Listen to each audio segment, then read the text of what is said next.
Bueno, vamos a darle pues a la cocina. Ah, sí. No, me pareció ver a alguien levantando la mano, pero no vi. Veo que Profe, no. Sí, fíjate cuéntanos. ayer Sí, me surgió una duda, claro. pero tiene que ver como con lo de la radiación, porque no sé qué tan cierto sea que con esto de la tecnología 5G, pues me parece que hay conspiranoicos, pero no sé qué tan cierto sea que esas antenas 5G tienen una radiación muy alta y que podría ser dañina, pero no hay estudios como sobre eso. Entonces no sé qué tan cierto Sí, sea eso. tal vez lo que vamos a ver hoy puede ayudarnos a agregarnos pues como elementos para responderle a las personas que dicen que es dañina. Pero para responder muy rápido, los efectos de la radiación sobre la materia son particularmente importantes a altísimas frecuencias, a frecuencias que corresponden a la luz ultravioleta para arriba. Es decir, por ejemplo, rayos X, rayos gamma, etcétera. A esa radiación de muy alta frecuencia la llama radiación ionizante. Estamos hablando de una frecuencia que está ya del orden de los billones de hertz, billones de hertz. ¿Qué pasa con las frecuencias de microondas, que son las que utilizamos en las comunicaciones, que son muy bajas? Son frecuencias del orden de miles de millones, o sea, 1000 veces más bajas y hasta 1 millón de veces más bajas. Como tú lo dijiste ahorita, Vivi, no se ha probado todavía que el efecto de las frecuencias bajas sea como el de las frecuencias altas. O sea, el de las frecuencias altas ya se ha probado. Hay daños del tejido, hay cáncer, etcétera. Pero frecuencias bajas no. Yo sí vi alguna vez un estudio sobre el crecimiento de embriones animales en presencia de frecuencias bajas, microondas, y ahí sí parece haber un efecto. Embriones de animales y de plantas. Parece que hay un ejemplo. Entonces, ¿qué pasa? Entonces las mujeres embarazadas no pueden vivir en un edificio con una antena de... No, no, tampoco, porque es que la intensidad de los campos producidos por una antena de estas no es tan alta. Entonces, a no ser de que vos metas a la mujer embarazada, ¿cierto? Dentro de una máquina de 5G, tal vez puedes tener un efecto en el crecimiento, pero a nuestro cuerpo todavía no. Ahora, ¿qué pasa? No lo descarta.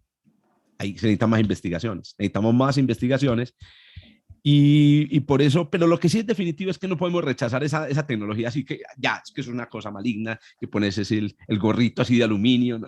Eso sí, no, eso sí parece que está completamente desvirtuado. Y de hecho, pues ¿Sí? en el que lo vi es un médico que yo sigo pues por ahí en Instagram, pero él está enfocado con la parte de la alimentación. Entonces tienes que Correcto. un medidor de radiación. Entonces empezaba a acercarse y el medidor empezaba a aumentar y decía, no, esto es gravísimo. Yo decía, no, ya se está muy loco. Pues, y lo sigo por ser muy científico, pero me pareció ya rayó pues en el extremo y no, el Sí, daño. Si alguien le ha hecho daño, alguien ha sentido algún cambio en su salud, por favor, contácteme. No, ya demasiado loco. estaba Lo que vendiendo. está, lo que tiene es un negocio, está vendiendo algo. Exacto, estás vendiendo. Jorge, una pregunta que me ha cuestionado mucho acerca de la ciencia y sobre todo no de la ciencia, sino de la tecnología. Supongamos que Jorge se inventa una banda especial para transmitir, digamos 6G, ¿cierto? O 7G. Sí, una Una, nueva una nueva tecnología. tecnología, una nueva franja. ¿A quién le toca demostrar que esa franja realmente no es dañina para la población? ¿Al Mm. que hace la tecnología, a la ciencia o digamos al público? Muy buena. No, vos sabes que las legislaciones de la mayoría de los países establecen que es al que hace la tecnología, o sea, o al que la va a implementar. O si vos vas a implementar una tecnología, tienes que presentar pues como evidencia científica de que la tecnología no tiene un impacto sobre la salud. ¿Qué pasa? En el caso, repito, de las frecuencias bajas, es que ya hay estudios que muestran que no hay una manera, no hay un efecto directo. Entonces, normalmente quien va a recibir una licencia para crear una nueva banda de comunicación, pues dice, si me preguntan, yo les muestro la literatura donde se ha mostrado que no hay efectos reconocidos de esta tecnología. Creo que funciona lo mismo que con los alimentos y las drogas. Vos tenés que probar. Ahora, que se tienen que hacer experimentos, se tienen que hacer más experimentos, más experimentos. Tampoco llevamos mucho tiempo, es que eso es otra cosa. No llevamos utilizando estas tecnologías más de 30, 40 años y algunos efectos pueden ser muy notorios, pero acumulados en el tiempo, acumulados. Por ejemplo, el efecto del cigarrillo, el tabaco, se probó porque llevamos muchos años, pues, sino siglos, pero controlando el efecto del tabaco llevamos décadas. Entonces, en ese caso, vos podés demostrar, hoy en día está probado que hay una incidencia mayor de cáncer si se fuma. Yo creo que en unos 20 años tal vez tengamos los primeros estudios de incidencia de cáncer en el cerebro con los adolescentes de hoy, que mantienen pegados al celular. Ya vamos a empezar a ver si realmente hay un aumento, lo que llaman un aumento epidemiológico, porque el cáncer en el cerebro da por otras razones. Hay un aumento epidemiológico del cáncer del cerebro por el uso continuo del celular. Entonces también es una cosa berraca, porque son cosas que esperar, hay que esperar. Sí, no, pues yo me iba al punto, y no específicamente, yo coloqué el ejemplo de la banda ancha 6 o 7G, Sino pero cualquier cosa. pero podría ser cualquier otra cosa, y es que hoy en día está de moda, ¿cierto?, contratar científicos en las corporaciones que de alguna manera avalen, ¿cierto?, los resultados esperados en lugar de resultados inesperados, como sucedió, por ejemplo, con el tabaco, ¿cierto? El tabaco fue una de las cosas en las que se contrataron científicos de toda clase para avalar que realmente el tabaco no era nocivo. Entonces, hoy en día es como complejo esto, hay un poco también o sea, se tiene que ser muy crítico para incluso claro. llegar, por ejemplo, como acaba de decir la compañera, que es que el médico lo dice. Hombre, no porque el médico lo diga, entonces hay que seguirlo a pie juntillas. Claro. Hay que también entender que estas personas también son humanos y están llenos de sesgos y de intenciones, ¿cierto? Y a ver para quién trabajan, ¿cierto? Y también entender que la vida pues tiene riesgos. Hay riesgos que uno puede, digamos, con su propia responsabilidad asumir. Ahora, eso no significa que cualquiera pueda hacer cualquier cosa que dañe a la gente, porque la gente escoge si se quiere dañar o no. Pero lo que sí es cierto es que nunca vamos a desarrollar una tecnología o no. El mundo no es exento de riesgos. Diana iba a comentar algo, qué pena que bajó la mano, me imagino. Sí, para no acosar a Uriel. No, tranquila, dale. Una consulta, yo había puesto por ahí una pregunta en el muro de preguntas. Exacto, pero es como una duda que vengo trabajando hace días o he estado pensando. Habíamos dicho como al inicio de las clases que se consideraba física y que se consideraba científico, que debía de seguir una línea causal, ¿no? Que algo ejerciera como un fenómeno, hubiera transmisión y algo lo recibiera. Pero entonces me cabe la duda con respecto a lo cuántico, uno cómo lo ubica dentro de esa idea de física y ciencia, sabiendo que dijimos que entre el medio de una cosa y otra no hay nada, entonces se pierde esa línea causal, o cómo se ubica. Súper chévere, sí. Entonces te estás refiriendo ya ante el principio de causalidad, pues que dice, como tú lo digo, perdona que te hago ahí Jorge explaining, como tú dices, que las cosas tienen que ser causadas o causar para que sean parte de la ciencia. Bueno, ¿qué sucede con la causalidad en la teoría cuántica? Que no ocurre en la misma, en el mismo nivel de la causalidad en el mundo tradicional, clásico. Es decir, en el mundo clásico, que es la manera como decimos lo físico antes de la teoría cuántica, los electrones golpeaban a otros electrones que golpeaban a otros electrones y así se producían, digamos, pues una propagación causal. El efecto dominó que usted nos ha mostrado. Correcto. En la materia, por ejemplo, cuando tú calientas la materia, entonces los átomos, un lado del material empieza a golpear, las moléculas empiezan a golpearse entre sí, bla, bla, bla. ¿Qué sucede en la teoría cuántica? Que la causalidad ahora ya no ocurre a ese nivel, sino que ocurre al nivel de la información que hay en la materia. Y la información que hay en la materia está en la forma de una cosa que se conoce como la función de onda. La función de onda o la onda cuántica o el estado cuántico. Entonces, la teoría cuántica es causal, completamente causal. O sea, la información cuántica que hay en la materia es causada y causa cambios en la información cuántica de otras cosas. Pero ese cambio, ¿cierto?, de información tiene un sustrato, la materia, que puede ser muy raro. Lo que tú dices, cambios repentinos en la energía del electrón, ¿cierto? Cambios en donde no hay nada en la mitad. O el electrón está en todas partes. Y es que es el descubrimiento raro de la teoría cuántica, y es que el mundo, todo el mundo, en realidad en el fondo es información, es funciones de onda, y el sustrato que nosotros percibimos es un sustrato material que nos parece muy concreto, cuando lo concreto es la función de onda. Pero si quiera lo mencionas, una pregunta muy difícil. mi respuesta pues no debe ser completamente satisfactoria porque hay que meter como todo el contexto de esta respuesta. Y lo digo que siquiera lo mencionas porque ese es el próximo curso. Diana, ¿vos ya viste el curso de física de la materia? ¿No lo has visto todavía? Perdón, no lo he visto. Pero lo quiero ver bueno. con usted.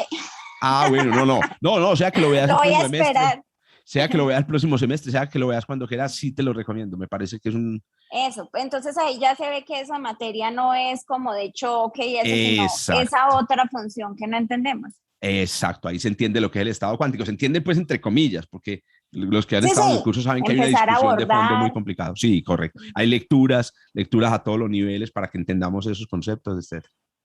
Ujú. Doña Sofi, ¿qué dice pues la Sofi? A ver, cuente. Para el próximo curso habrá un descuento para los que estuvieron en uno anterior.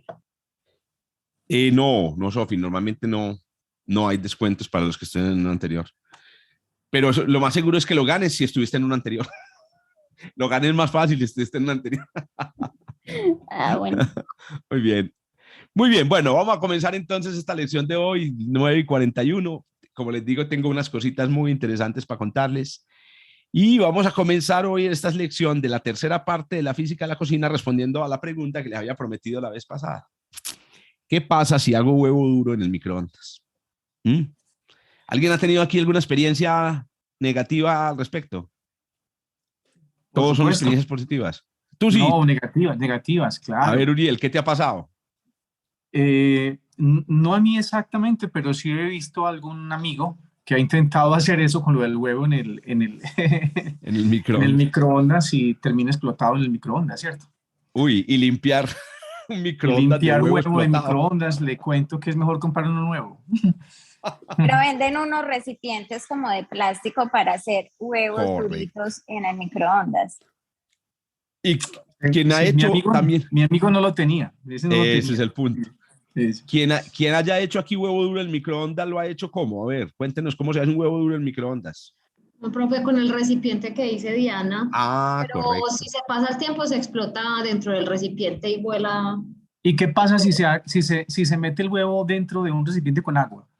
Ese es el otro. La recomendación normal, si uno no tiene este recipiente, es meter el huevo en agua caliente y echarle salecita sal al agua caliente, y de esa manera el huevo se hace dentro del microondas. Y no toma mucho tiempo, toma menos tiempo, porque en agua normalmente creo que toma unos 7 minutos, ¿cierto?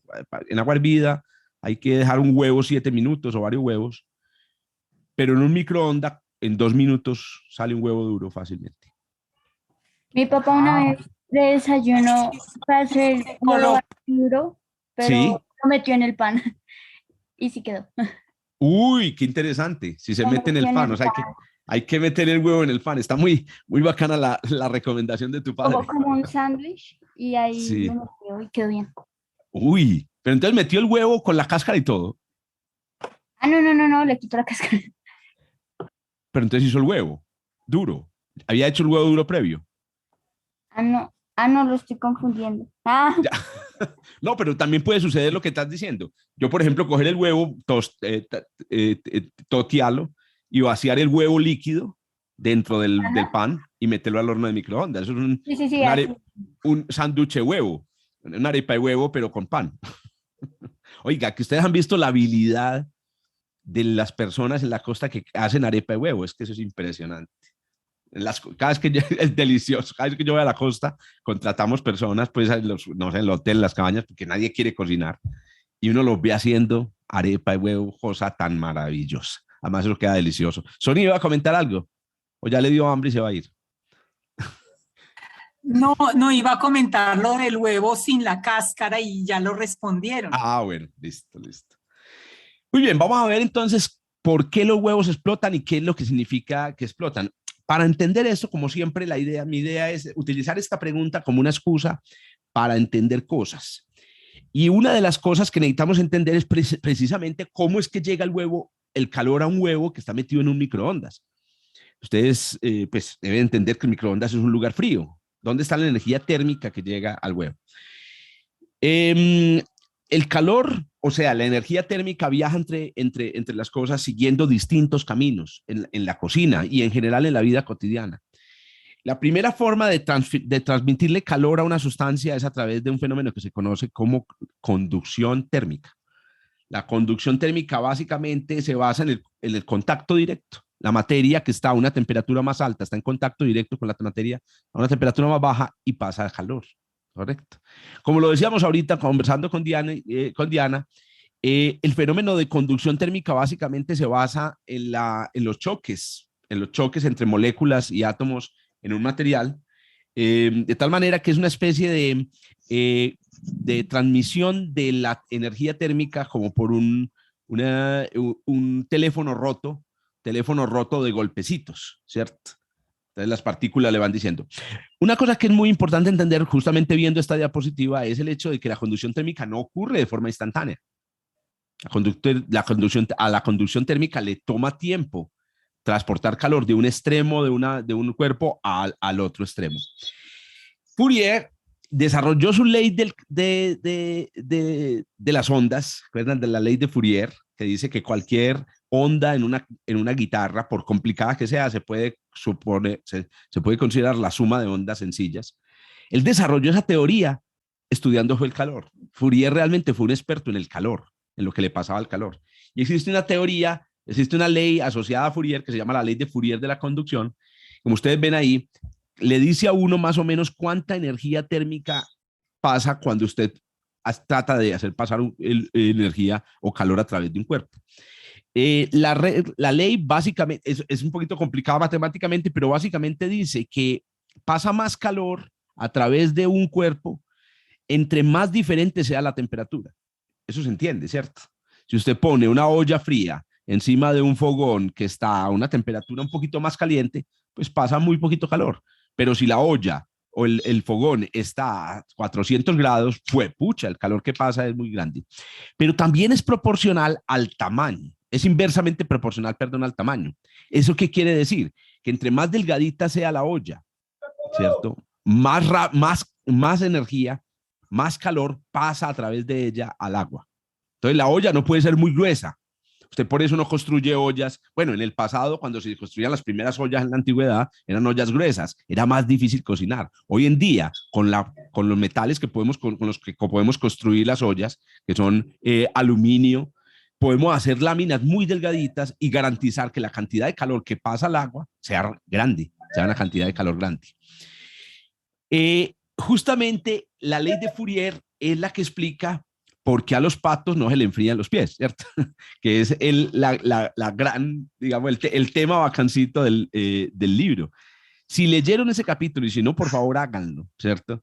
La idea básica es que para usted garantizar, en el caso de los patos y en el caso de las personas que caminan, pues no sé, descalzas en un piso que está a una temperatura mucho menor o en el agua, en realidad el calor fluye del pato o de la pierna hacia lo que está abajo, porque ustedes saben que el calor, la energía térmica fluye en la dirección de lo caliente a lo frío, ¿correcto? Ahora bien, ¿cuánto calor se pierde?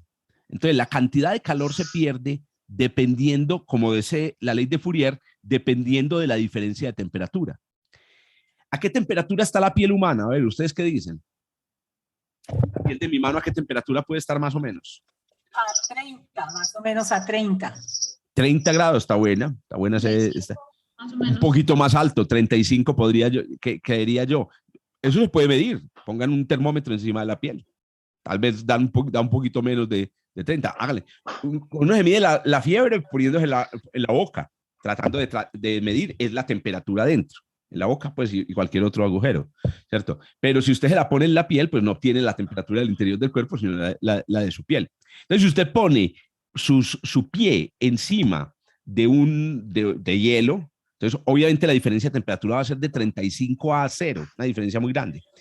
¿Cuál es el mecanismo que tienen los patos? El mecanismo que tienen los patos que viven es que logran que la temperatura de sus pies sea muy bajita comparada con la temperatura del resto de su cuerpo.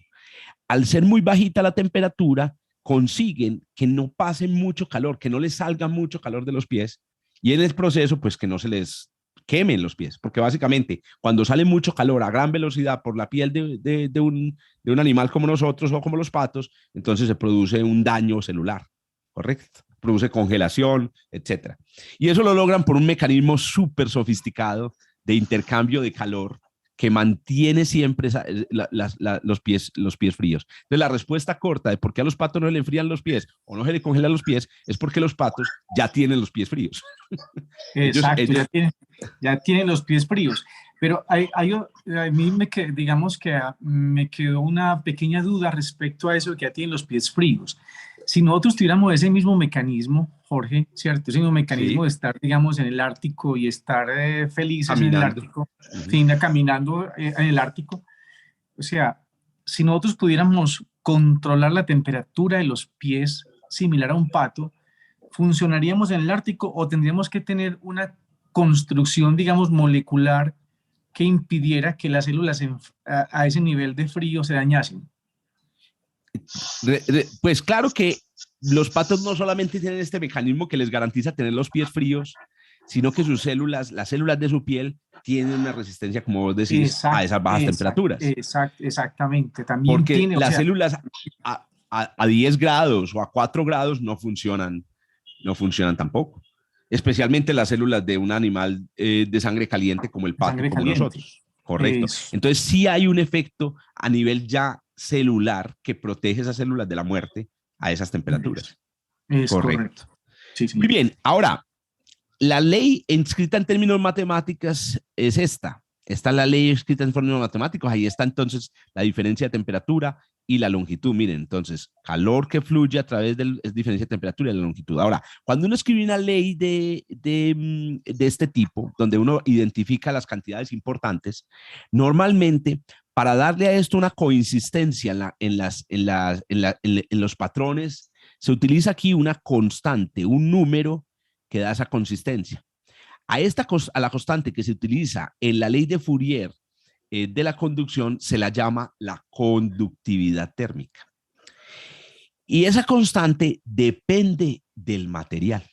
Entonces aquí les voy a mostrar, por ejemplo, algunos valores de la conductividad térmica de algunas sustancias. Entonces miren, por ejemplo, que la conductividad térmica tiene unas unidades que, bueno, no van a ser importantes. Para nosotros lo importante es lo siguiente. Miren pues, un material con una alta conductividad térmica, con un valor de K grande, mire lo que va a producir. Dada la misma diferencia de temperatura, 35 grados, 20 grados, por ejemplo, el piso. Usted se baja de la cama, pone los pies descalzos en el piso. 35 grados su pie y 25 la superficie. Y si está en Río Negro, 13. 13 grados. Listo. Y si está en Bogotá, 5.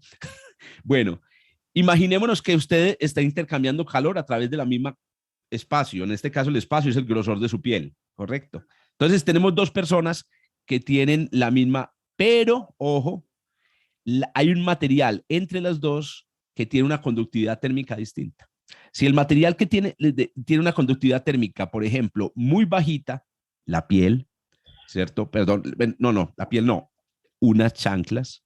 Si el material tiene una conductividad térmica muy bajita, la cantidad de calor que pasa de los pies al piso será bajita. Pero si la conductividad térmica es alta, la piel, entonces la cantidad de calor, con las mismas condiciones, esto es lo importante, la cantidad de calor que pasará será una cantidad de calor alta. Entonces miren, eso crea una condición muy curiosa porque nuestro cuerpo siente es la cantidad de calor que pierde, no la temperatura. Nosotros no tenemos sensores de temperatura, eso es muy raro. Nuestro cuerpo siente es calor. Entonces, usted puede sentir que una cosa es fría porque usted pierde mucho calor porque está en contacto con un cuerpo con una alta conductividad térmica. O puede sentir que una cosa está muy caliente es porque hay una alta conductividad térmica en el intercambio entre ustedes. Miren aquí las conductividades térmicas. Entonces, ¿quiénes tienen conductividades térmicas inmensas? Los metales. ¿Y quiénes tienen conductividades térmicas bajitas? Los gases, el plástico, miren, rubber, el plástico, la madera. La cerámica. La cerámica tiene una conductividad térmica muy bajita, correcto. ¿Qué les iba yo a decir sobre esto? Bueno, ¿y por qué los metales tienen una conductividad térmica tan alta? Es muy especial, esto lo descubrieron en los 1800, cuando se entendió que existían electrones y que habían átomos, etcétera. Y es que la conductividad térmica se debe en parte a la capacidad que tienen las moléculas de moverse, pero también pueden haber otras señales que llevan el calor. Y uno de ellos son los electrones. Si hay electrones que se pueden mover entre los átomos, ellos pueden llevar el calor sin que los átomos lo transmitan muy rápidamente. Entonces, los materiales que conducen la electricidad también conducen muy bien el calor. Correcto. Existen otro tipo de fenómenos curiosos. Hay unos que llaman fonones, que son ondas de sonido que transportan calor. Si hay un material que tiene capacidad fonónica, también tiene una gran conductividad térmica. Profe, ¿eso se relaciona con los grados de libertad de los que habíamos hablado o no? No, porque en este caso no estamos hablando de la capacidad del material de calentarse. O sea, de un pedazo del material al recibir calor, de aumentar su temperatura. Estamos hablando de la capacidad del material simplemente de llevar calor a otro lugar. Okay. Obviamente, internamente, molecularmente, perdona, son los mismos mecanismos, pero son fenómenos distintos. A propósito de esto, ¿dónde está el agua? El agua es una sustancia para nosotros muy importante en esta tabla. ¿Qué se hizo el agua? Porque aquí están, digamos, metales y cosas, pero ¿dónde está el agua en esta tabla? A ver, ¿cuál de esas cosas ustedes dirían que es lo más parecido al agua, el material más parecido al agua? El aire. ¿El aire? No, porque el aire es gas. Lo más parecido al agua en esta tabla es la piel humana, que está hecha entre 50 y 60% de agua. Miren la conductividad térmica de la piel. Esta es la que nos hace sentir, huepucha, ¿cierto? Ese frío. Cuando utilizamos piel y tocamos el piso, miren la conductividad térmica y miren con chanclas. Se siente 3 veces más frío cuando usted se descalza que cuando se pone unas chanclas. Y si las chanclas están hechas de madera, incluso mejor. Pero habrá chanclas de madera, así los huecos. Y si las hace de espuma de poliestireno, que aquí en Colombia la llamamos icopor, entonces muchísimo mejor. Bueno, a propósito, hay una cosa muy interesante aquí. Miren esto. Miren el acero inoxidable. 13 en estas unidades. Miren el cobre. 400. Unas chanclitas de acero inoxidable, ¿te imaginas? 400. Miren el aluminio, 220. Y el acero inoxidable. El aluminio es de lo que están hechos las ollas.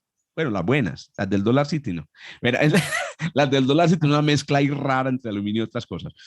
Pero miren un detalle interesante aquí. Yo no sé si ustedes lo han visto, que hay ollas que tienen tapas con agarraderas metálicas. Y uno dice, fue puta, yo no cojo esa agarradera. Resulta que estas agarraderas metálicas están hechas justamente de un material de acero inoxidable que tiene muy baja conductividad térmica. Aún así se calienta, pero no se calienta tanto. Y entonces le permite a uno, por ejemplo, sensar la temperatura de la olla sin necesidad de tocar el aluminio, que fue puta, tocar una olla cuando usted tiene agua caliente adentro, pues es obviamente desastroso para la piel, pero usted puede tocar las manigueticas. Lo mismo el plástico, el papel del plástico en las ollas tiene el propósito de disminuir de tener un material de menos conductividad térmica y por eso usted no siente tanto calor. Tengan en cuenta que el material puede alcanzar, o sea, estar en contacto con algo que está muy caliente, 100 grados, y aún así usted no siente esa temperatura. También la conductividad térmica es la causa de que utilicemos espuma de poliestireno, ¿cierto? Para contener sustancias que queremos que no se enfríen. Porque claro, si un tinto está en icopor, una de las maneras del tinto a enfriarse es pasando el calor al aire. Pero como el icopor tiene muy baja conductividad térmica, el calor no pasa tampoco. Y también esa es la razón por la cual en Europa, especialmente, se utilizan las ventanas, son muy especiales. Esa es uno de los grandes choques que yo tuve como con Europa. Las ventanas eran muy raras. Las ventanas en los hoteles, en las casas de Europa, muy raras. Los mecanismos de apertura son distintos, etcétera. Y es porque ellos tienen que lidiar allá con cosa que es transparente y por la que puede no solamente entrar luz y salir luz, sino entrar calor y salir calor. Entonces, las ventanas allá son más grandes, por ejemplo. Aquí una ventana es una celosía. Uno va a la celosía y uno cree que eso, no, eso es una puta. Y es porque vivimos en el útero materno, muchachos. No lo sabemos, pero los que han vivido aquí o han paseado aquí en lugares de estaciones saben que esto es un paraíso. Y por eso es que dicen que este es el lugar, el Medellín, por ejemplo, la ciudad de la eterna primavera, aunque ahora es la ciudad del eterno verano. Es Bogotá, el que es la ciudad de la eterna primavera. Oiga, el calentamiento global está transformando están haciendo unos fríos últimamente, muchachos. Cosa tan hijo de puta. Entonces, una manera de usted evitar que salga calor, por ejemplo, de una habitación es crear. El vidrio tiene una conductividad térmica, vamos a ver si lo tengo aquí en esta tabla. No aparece en esta tabla el glass, pero el vidrio es de baja conductividad térmica. Sin embargo, el que menos conductividad térmica tiene aquí es el aire. Entonces, si usted crea ventanas con aire en el intermedio, puede mantener una diferencia de temperatura muy grande sin que se escape el calor. Lo mismo sucede con las ventanas de los aviones.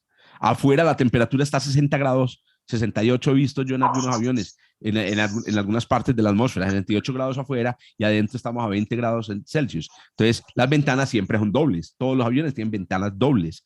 O lo pueden reemplazar por un material de alta resistencia y muy baja conductividad térmica. Uriel, comente, hermano. Que uno de las conclusiones más interesantes del texto de Helen, de este último texto de Helen, es justamente entender esa idea acerca de los átomos que se mueven, los átomos bailarines. Entonces, si uno para entender la física debe entender las ondas, para entender todos estos fenómenos y entiende cómo es que funcionan realmente los átomos y cómo se mueven y cómo transmiten calor cuando se mueve uno respecto de otro, es una idea sumamente interesante, porque una de las conclusiones también del texto es que cuando, digamos, los rayos cósmicos entran al planeta a través del agujero de la capa de ozono y calientan la atmósfera calienta el agua de los mares y el agua de los mares caliente aumenta per se. O sea, no aumenta porque se deshiela el hielo del Ártico, se aumenta simplemente porque se calienta. Y eso hace que tenga más del 50%. No recuerdo exactamente el número que hablaba, creo que era mucho mayor que ese, que el calentamiento global, más bien la subida de los océanos se debía principalmente a que el agua del mar se calentaba, más que deshielarse los témpanos de hielo, que es una conclusión impresionante. Muy chévere. Ese dato es un dato súper interesante. Permitidme que lo vuelva y lo repita. Entonces, sabemos que va a producirse un aumento en el nivel del mar. Ya se está produciendo, no me acuerdo cuál es el dato exactamente, pero puede ser una cosa así como 1 centímetro cada década o algo así, está aumentando ahora actualmente. Pero la parte grave es, el aumento se debe supuestamente al deshielo de los glaciares en Groenlandia, al deshielo del Ártico, al deshielo de la Antártida. Pero hay una cosa muy interesante, o sea, el deshielo solo sube el nivel del agua porque hay más agua, pero lo que estás diciendo, Uriel, que lo dice el libro muy bacano, es que hay una parte de la subida que solo es debida a la dilatación térmica. Porque que es un fenómeno que no hemos mencionado, cuando los cuerpos se calientan, se dilatan, se hacen más voluminosos. Y el dato exacto es que si en el futuro sube el nivel del mar, por ejemplo, en los escenarios más catastróficos sube 60 metros, muchachos. 60 metros significa que San Andrés desaparece. 60 metros significa que Cartagena desaparece. Entonces, de esos 60 metros, 30 solo son por el agua. O los otros 30 son por expansión térmica. Hágame el hijo de puta favor. Hágame el favor. Hágame el favor, qué pena ahí la palabra. Doña Silvia, comente, mija. Es que tengo una duda. Hace poco Santa Olaya, él también hace divulgación y subió un video con respecto al deshielo de los polos. Y dice que de hecho, pues como el hielo ocupa más espacio, cuando se derrita, en realidad no va a aumentar el nivel del mar, que incluso, o sea, se puede mantener o incluso puede bajar. Él lo explica en un TikTok. Entonces, no sé, no entiendo muy bien ahí. Porque, pero creo que es el hielo flotante, ¿no? Sí, sí. Creo que es el hielo que flota, porque también lo cuenta aquí Helen de una manera maravillosa para uno hacer una apuesta por ahí en una cafetería como le gusta a Jorge, ¿cierto? Y es que si se le echan cubos de hielo a la Coca-Cola, a la gaseosa, y a uno hace una medida exacta hasta dónde está la gaseosa, uno apostaría cuando el hielo se derrita, si la gaseosa sube o baja. Y realmente la apuesta aquí es muy interesante porque el nivel del líquido ni sube ni baja a pesar de que el hielo se derrita. Eso es lo que yo creo que dice de Santa Olalla, yo creo que tiene que ver es con el hielo que se encuentra flotando, ¿cierto? Eso es, estamos de acuerdo. Refiere al hielo, por ejemplo, del Ártico, no al hielo que está en Groenlandia y en la Antártida, que es el complicado. Lo otro que no tiene en cuenta Santa Olalla es que hay un aumento en la temperatura. Entonces, estamos hablando de un futuro en el que la temperatura además sea 1 grado mayor que la de ahora, o 2 grados mayor que la de ahora. O entonces, que se deshiele el Antártico, o que se deshielen los continentes. Exactamente. Las montañas de hielo, que eso es otra cosa. El hielo que no está en el agua, correcto. Exacto. Muy bien, hay otra manera como llega el calor a los alimentos y en general en la vida cotidiana, que ya me imagino que todos ustedes conocen bien, estas son cosas que yo sé que conocen, lo que estamos aquí organizándolas y poniéndole algunos numeritos y haciendo una reflexión, es lo que se conoce como el fenómeno de convección, que a propósito, para mí la convección es la mitad de la cocina. La mitad de la cocina es conducción, la mitad de la cocina es convección.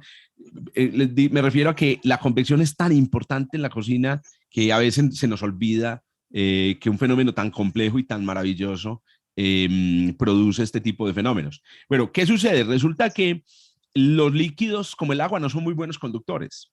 Entonces, cuando usted calienta el fondo de una olla, el agua no logra transmitir el calor. Por ejemplo, si usted está haciendo un sancochito, o un ajiaquito, las papas flotan.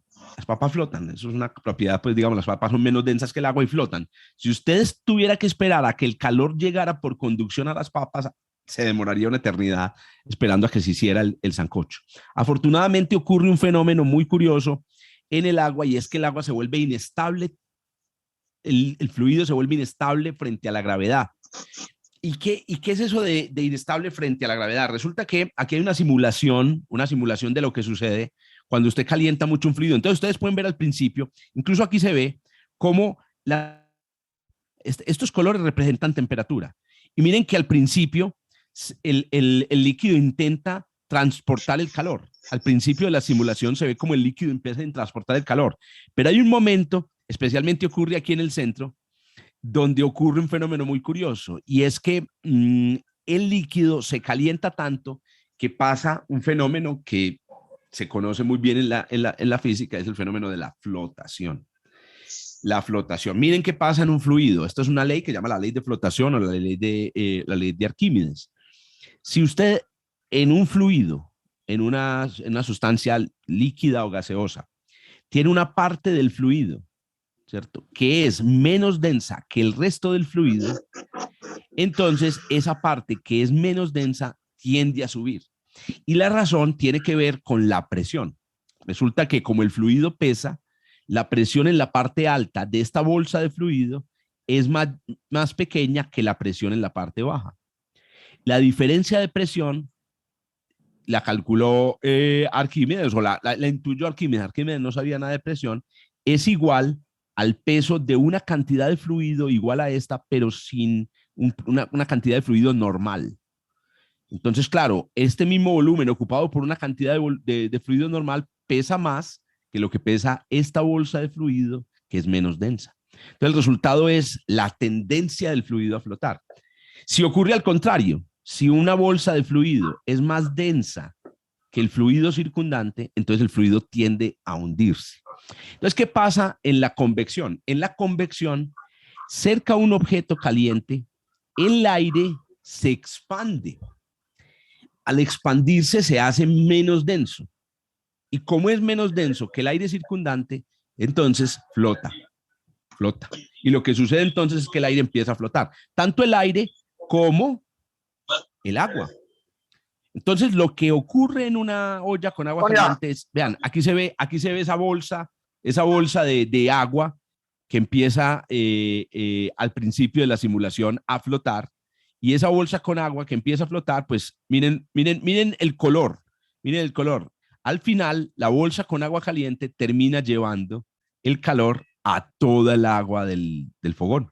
Entonces es muy interesante. No lo vemos en una olla en la cocina, pero es bacano sentarse a hacer una sopa o un sancocho a ver la convección en acción. Qué rico. La convección no son las burbujas. Las burbujas, ahorita las vamos a explicar, tienen que ver es con la ebullición, la evaporación del agua. La convección no se ve o se ve. ¿Saben dónde hay unos diagramas? Se ve muy bonita la convección en el aceite caliente en el que se hacen los buñuelos.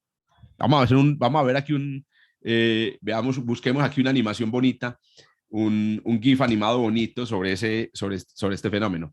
¿Qué me pasó aquí? Se me bloqueó la diapositiva, no me está dejando salir por alguna razón. Vamos a mirar a ver. Bueno, aquí hay otro bonito, esta otra animación donde se muestra un cuerpo caliente y lo que sucede con el aire alrededor del cuerpo caliente. La convección es una buena parte de la razón por la cual las sopas, los cafés y los líquidos calientes se enfrían. En realidad, el calor que sale de la sopa se va por convección. Inclusive, este humito que ustedes ven encima de la sopa o encima del café son estas corrientes, las corrientes convectivas, que a propósito siempre nos las pintan. O sea, normalmente en la versión picasesca, la versión cubista de la convección se ve así, pero en realidad la convección es un fenómeno mucho más complicado. Primero, hay agua caliente que sube y agua caliente que baja, entonces efectivamente sí hay unas corrientes convectivas, pero el fenómeno es muchísimo más complejo y tiene más esta apariencia, gas que sube, ¿cierto? Y ahí es donde se ve entonces ustedes lo ven en el vapor que se desprende del coso. ¿Cómo se evita que la convección se lleve el calor de una sopa? ¿Ustedes qué dicen? Tapándolo. Poniéndole un plato encima. Cubriéndola, ¿cierto? Correcto. Cubriéndola. Mija, ¿para qué está cubriendo la sopa? Para que la convección no se lleve el calor, papá, ¿cierto? Usted le dice así, claro, y él, pues puta marica, esta sí estudió. Profe, Esta sí estudió. ¿Qué hubo, doña Viviana? Por la convección se enfría la superficie de nuestras bebidas y sopas. Eso es solo para líquidos, porque yo estaba pensando, por ejemplo, en una torta. Buenísimo, También. ¿no? Todo. ¿Qué pasa? Lo que pasa es que aquí hay dos transferencias. Una de calor de la sopa o la torta o el pan al aire. Si ese aire se queda quieto, la transferencia pues se acaba ahí, porque el calor termina en el aire, pero después el aire caliente puede transferirse otra vez a la torta. Pero ¿qué pasa? Una vez el aire está caliente, empieza la convección y el aire se empieza a ir. Ahora hay otro fenómeno muy curioso y es que cuando el aire empieza a irse, llega aire frío que lo reemplaza y eso enfría el pan.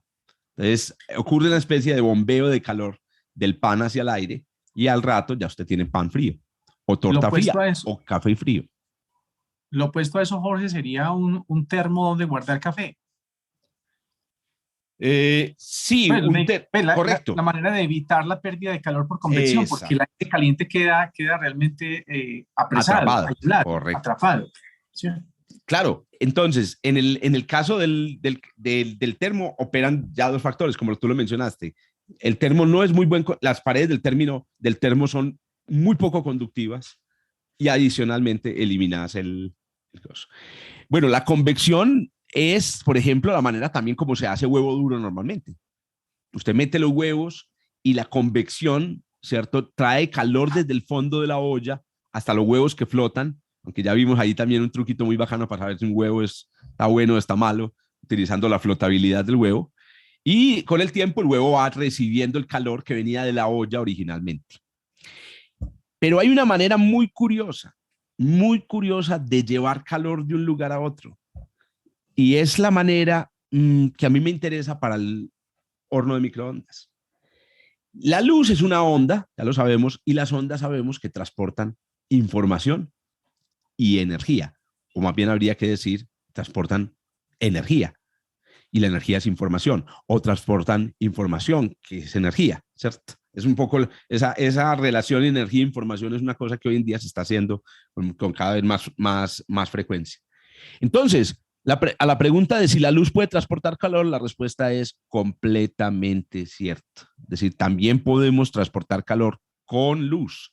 El transporte de calor con luz es el tercer mecanismo de transporte de la energía en la cocina. El transporte de calor con luz es lo que ocurre, por ejemplo, en parte, en una parrilla cuando usted calienta una arepa. Mire que la arepa usted no la pone en contacto con la parrilla, sino que la pone a una cierta distancia.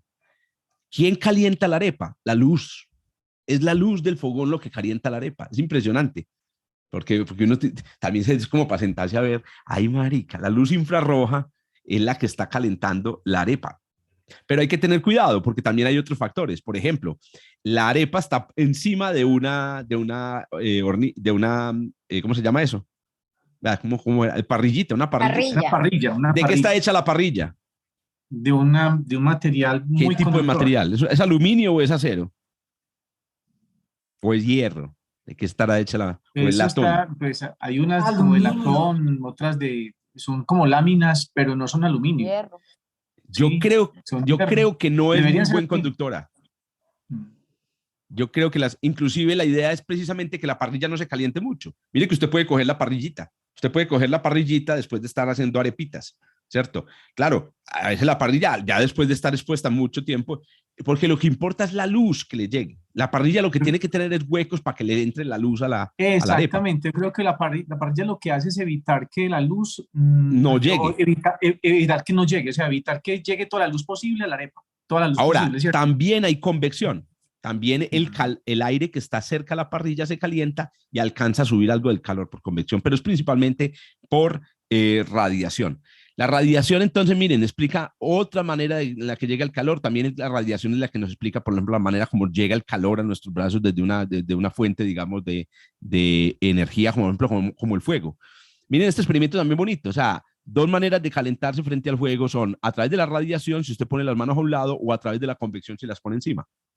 Y son distintas. El calor que usted recibe por este lado y el calor que usted recibe por encima es distinto. Ustedes saben, yo no sé, la experiencia que yo he tenido en las fogatas, mucho más caliente por encima. Güey, puta. Por aquí, por un ladito, la radiación, pues de todas maneras, sí transporta calor, pero no tanto como la convección que fluye por encima. Ahora, ¿por qué la luz puede transportar o puede llegar calor? O sea, es cierto, las ondas electromagnéticas transportan energía, pero ¿cómo esa energía, que es una energía de onda electromagnética, se convierte en calor en la materia?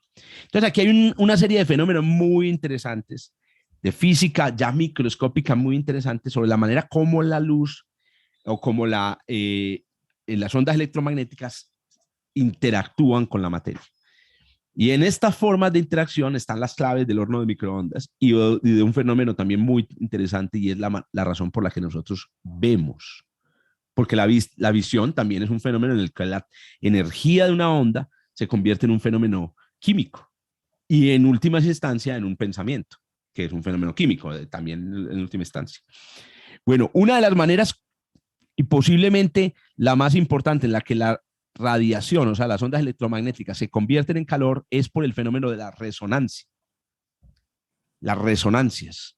Entonces, ¿cuál es la idea? La idea es, ya lo habíamos dicho, los electrones en los átomos y en las moléculas son ondas que resuenan, que pueden resonar a distintas frecuencias.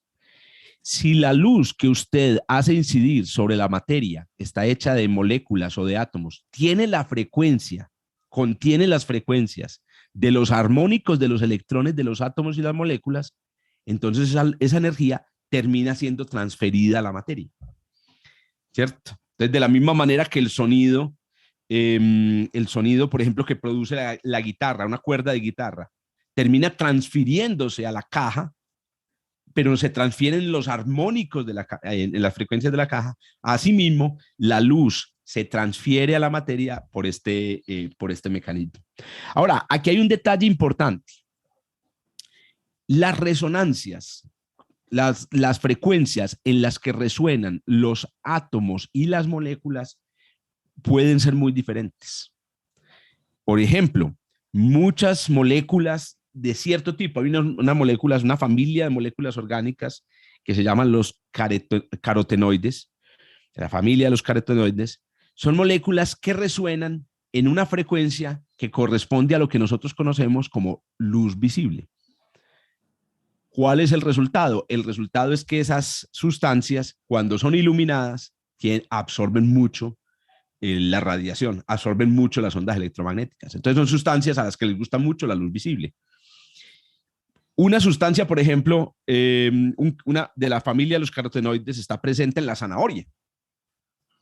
Los alimentos que son de colores intensos, por ejemplo, la zanahoria o ¿cuál es la remolacha?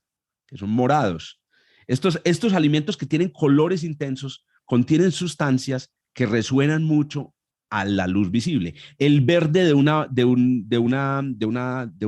hoja de, ¿cómo se llama? Del rúgula, la hoja que uno le echa a la pasta, es deliciosa. Albahaca. La albahaca, correcto, la albahaca. Que es lo mismo que la rúgula, ¿o no? No. Sí, me está escuchando aquí mi esposa. Las amargas. La rúgula es amarga y la albahaca, es una mata. Y la albahaca es perfecta. Eso. Y la albahaca es perfecta. Entonces, o el tomate. Todos estos alimentos contienen carotenoides, contienen moléculas de la familia de los carotenoides. Y entonces, por ejemplo, ¿qué pasa con el tomate? El tomate, ¿por qué es rojo?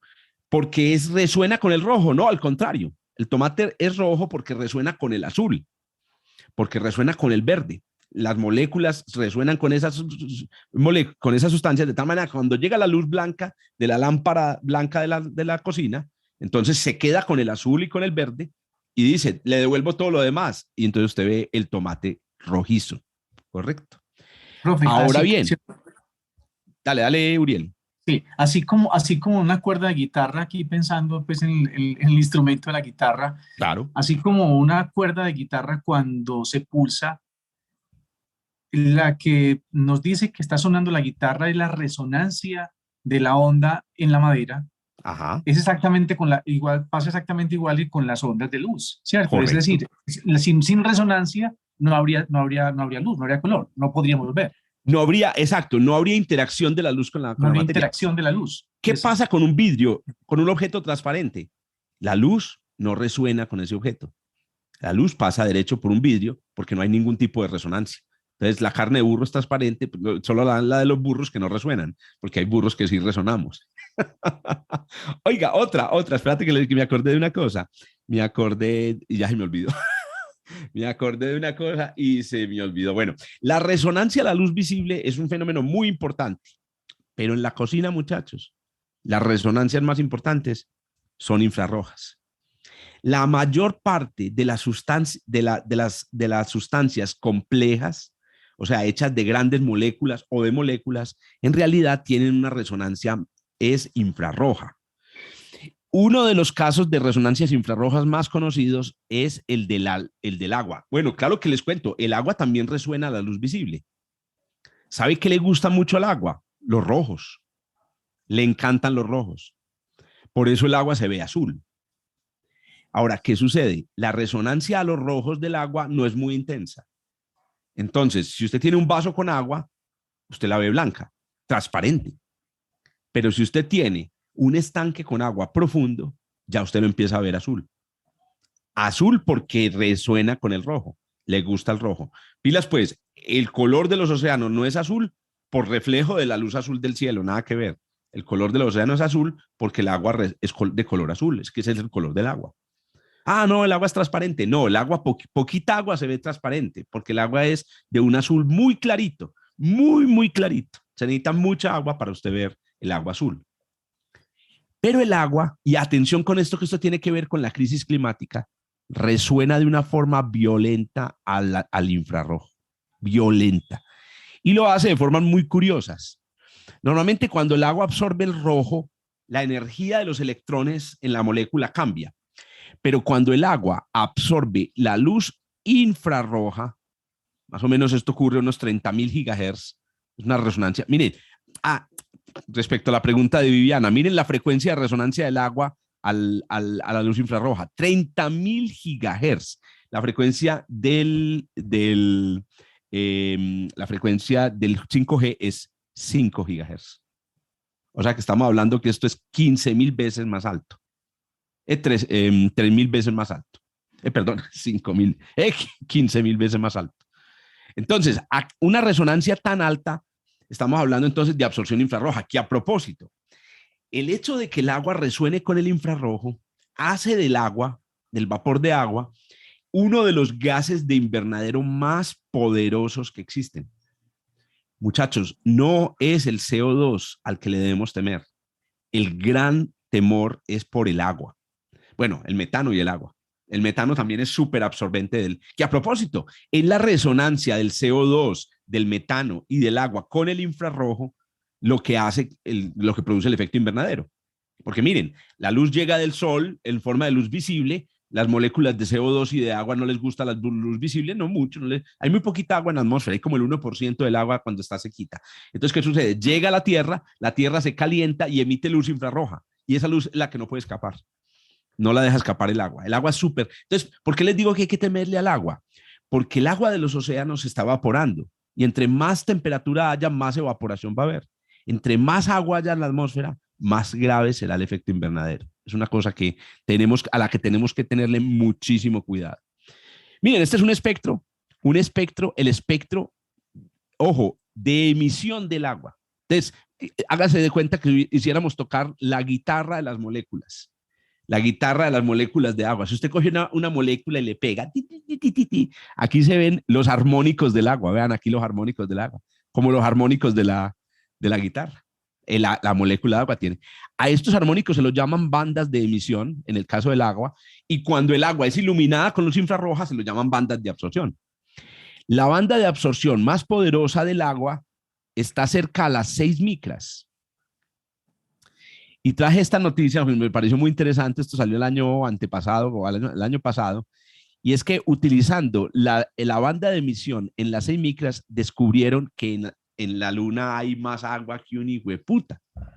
Creíamos que no había agua porque la luna está seca, porque se formó en un ambiente muy caliente y porque está expuesta al sol, pero parece que en las rocas lunares hay metidas moléculas de agua en gran cantidad, lo que es una excelente noticia para la exploración espacial. Ahora, esta resonancia del agua es lo que hace que nosotros sintamos la luz infrarroja. Es lo que hace que nos calentemos al lado de un fogón o al lado de una fogata. ¿Qué nos calienta estar sentados al lado de una fogata? Entonces miren la explicación para que la utilicemos en la próxima salida a acampar. Muchachos, les voy a dar una explicación. Ya, no hablemos más mierda, vamos a hablar ciencia y huevos. No, lo sacan de ese paseo. O le dan marrón. Hay que saber decirlo. O le dan marrón. Yo no sé. Le hacen ronda, sí. Hágala. Pues le hacen ronda y le dan ron. Haga la prueba. Entonces ustedes sienten y les dicen, muchachos, la historia que les voy a contar fue puta. Primero, ese pedazo de carbón está emitiendo luz infrarroja. Luz infrarroja. Ahora, cuando esa luz infrarroja llega a las moléculas de agua de mi piel, inmediatamente las moléculas resuenan poderosamente. Y al resonar, empiezan a temblar y eso es calor. Les estoy resumiendo pues una noche de explicaciones, porque usted tiene que explicarles qué es una molécula, contarles la historia del descubrimiento de la molécula. No, es que yo les digo, sale de allá con novia, con novio o con los dos. Bueno, el caso es que el resultado final es que tu piel se calienta sin que nada la toque. Cuando vos decís que de la fogata sale calor, lo que está saliendo es luz lo que te calienta. Bueno, cuando te pones al sol, ¿qué te calienta? No es la luz visible del sol, a vos te calienta la luz infrarroja. Por eso, aunque el sol no esté visible, si hay nubes que todavía dejan pasar algo de infrarrojo, no mucho, porque las nubes pues contienen agua que absorbe el infrarrojo, también hay calor, también puedes sentir, digamos, energía llegando a tu piel.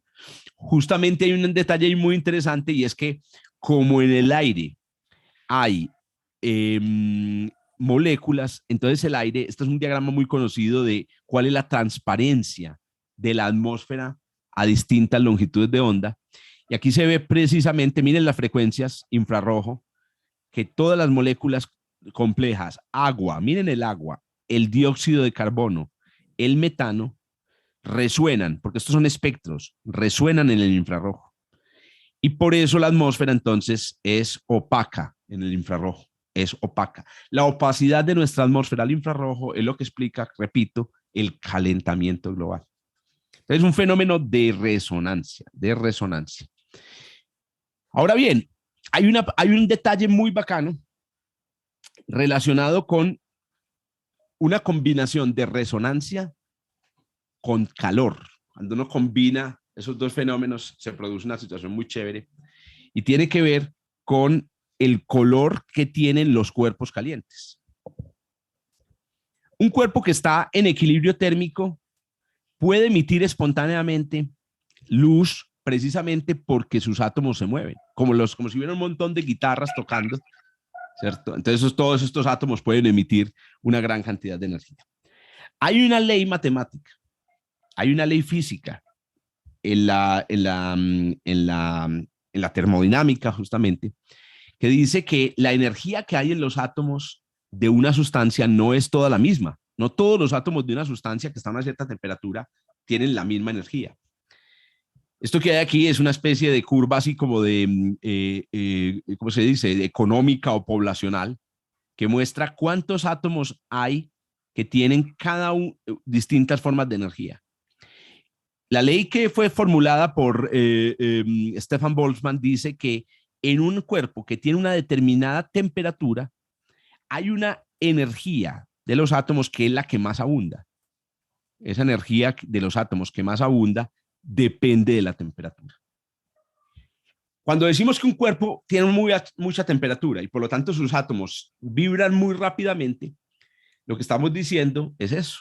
Estamos diciendo que es que, claro, a una temperatura alta hay muchos átomos que vibran rápidamente, pero ojo con este detalle, inclusive en un cuerpo caliente hay átomos que vibran muy poquito. E inclusive en un cuerpo caliente pueden haber átomos que vibran a unas energías impresionantemente altas. Es un asunto estadístico, es un asunto digamos, de distribución estadística. ¿Qué sucede? Fue Planck el que logró convertir esta información de lo que sucedía microscópicamente en luz y obtuvo una relación muy bacana, muy conocida, digamos, en el mundo de la física y la termodinámica, que se conoce como la ley de Planck.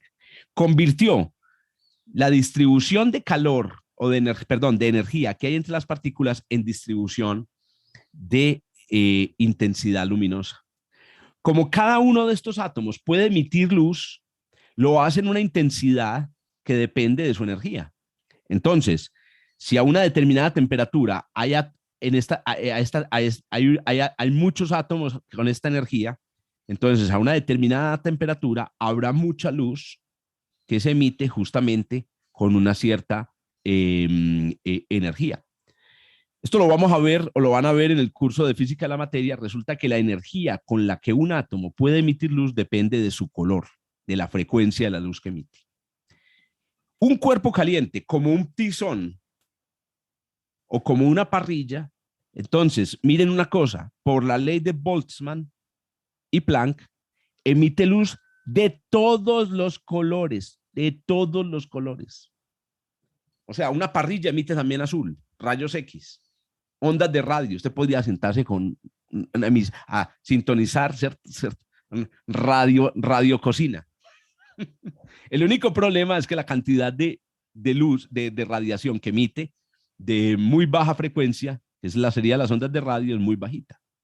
¿Qué pasa en los cuerpos calientes en la cocina o en la vida cotidiana? Por la temperatura que tienen, la mayor parte de la radiación que produce un cuerpo caliente en la cocina está en una región del espectro electromagnético que corresponde a la luz infrarroja.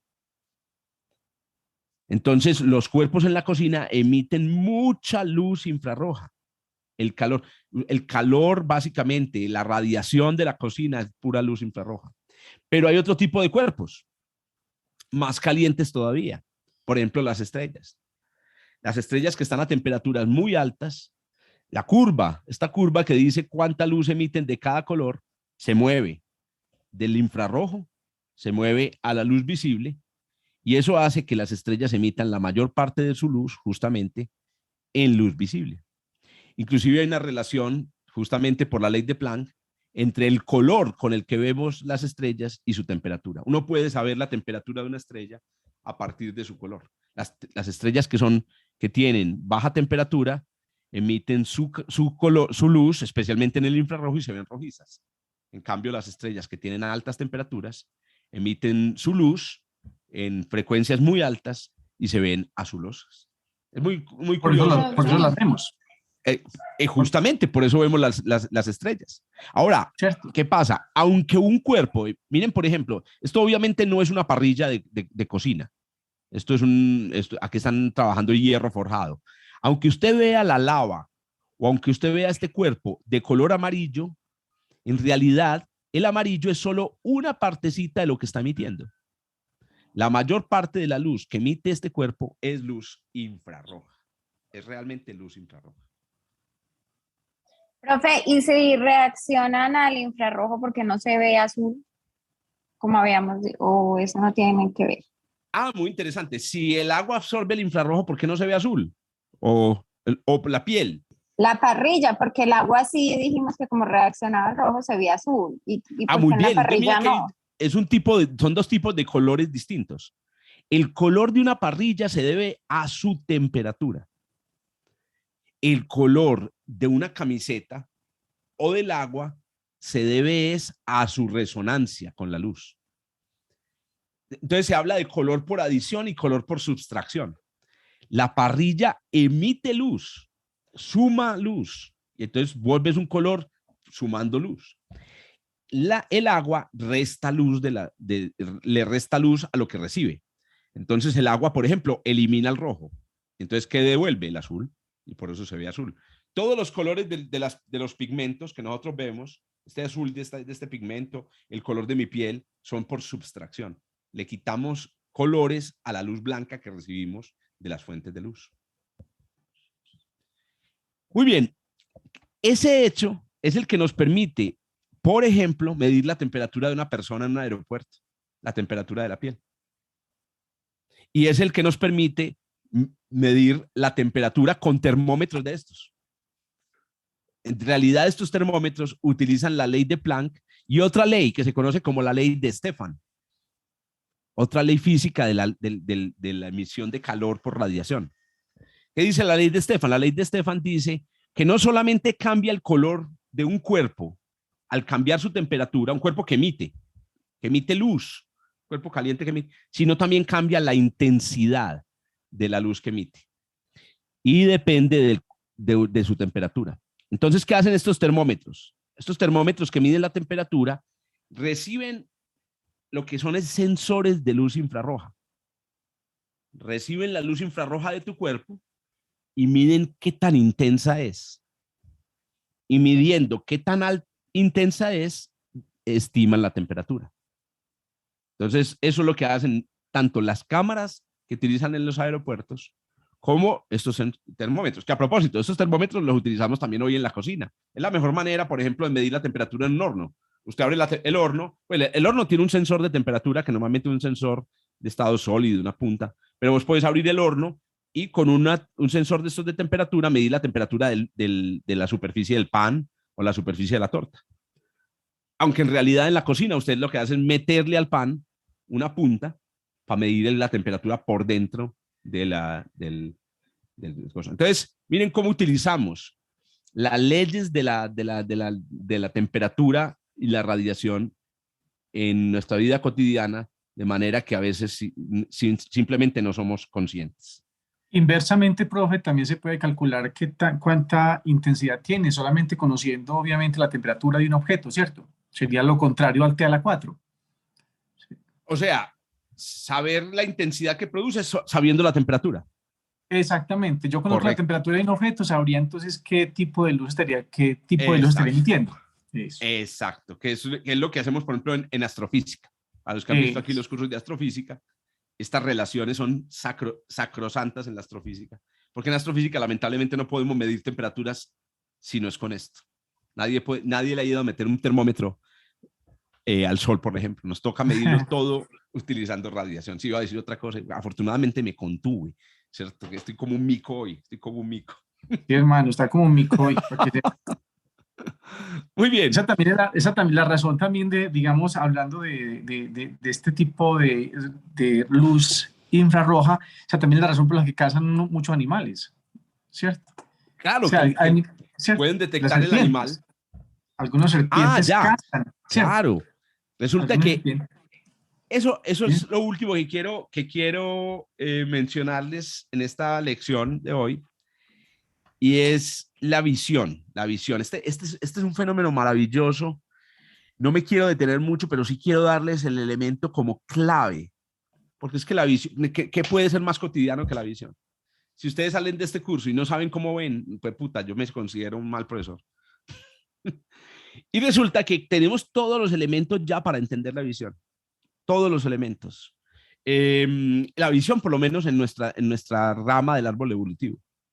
La visión en nuestra rama del árbol evolutivo ocurre gracias a la interacción de la luz con sustancias químicas en la retina. Y la sustancia específica por la que ocurre la visión es esta. Se llama retinal. Tóquense en los ojitos y allá tienen adentro un par de miligramos de retinal. Uno no puede tocar el ojo, pues, pero lo puede tocar. Puta, tengo retinal. Resulta que el retinal es una molécula muy especial, muy compleja, es una molécula relativamente compleja, a propósito, que pertenece a la familia de los carotenoides. O sea, es una molécula que resuena con la luz visible, no con el infrarrojo, con la luz visible. Hay dos formas de retinal, la misma composición química, pero las dos formas solo se diferencian en la manera como están organizados los átomos. A esto se lo llama, ¿cierto?, un isómero. Son isómeros, se lo llaman isómeros. Cuando la luz visible golpea la molécula de retinal que tiene esta forma, se produce una reorientación de los átomos. Se dice que el cisretinal se convierte en transretinal.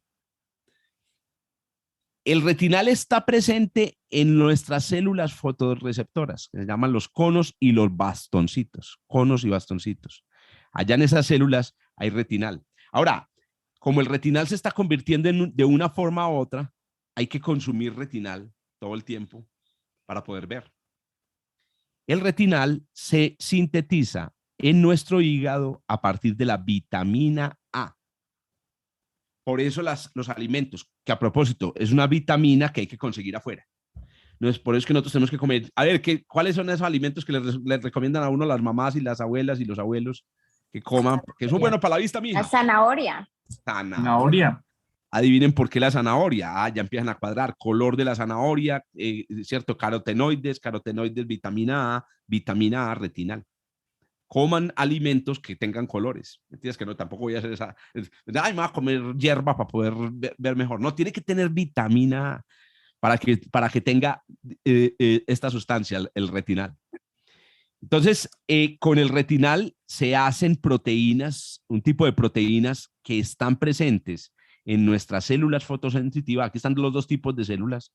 Estos son los bastones y estos son los conos que están en nuestros ojos, son dos tipos de células. Y todos tienen unas estructuras muy curiosas, así como estos son como unos pancakes. Y dentro de los pancakes hay unas proteínas que llaman las opsinas. Hay dos tipos de opsinas, unas que llaman la rodopsina, que es la que está presente en los bastones, rod, significa bastón, y las conopsinas que están presentes en los conos. Cuando una rodopsina, entonces la rodopsina tiene un pedacito de retinal. ¿Qué sucede? Cuando una rodopsina, el retinal de una rodopsina, se convierte por la llegada de luz visible, la proteína entra dentro de las células o sufre un cambio dentro de las células, y ese cambio que sufre la rodopsina dentro de las células, ¿cierto? Que ocurre el cambio y después la opsina vuelve a la misma situación. Ese cambio, muchachos, hágame el hijo de puta favor, desencadena unas reacciones en nuestro tejido que produce la visión. Es muy raro porque es que, ahorita que lo mencionaba Uriel, las serpientes y algunos reptiles no hacen toda esta mierda. Tienen unos sensores al lado de los ojos que simplemente resuenan al infrarrojo y que miden. Llega mucho infrarrojo, ahí hay un ratón hijo de puta. Voy a almorzar esta noche, ¿cierto? Llega poco infrarrojo, qué hambre tan hijo de puta. Ya, infrarrojo, no infrarrojo, infrarrojo, no infrarrojo. Pero nuestra retina, muchachos, qué cosa más sofisticada. Células individuales que sufren ese cambio bioquímico y que nos trae la información de la visión al cerebro. La magia del color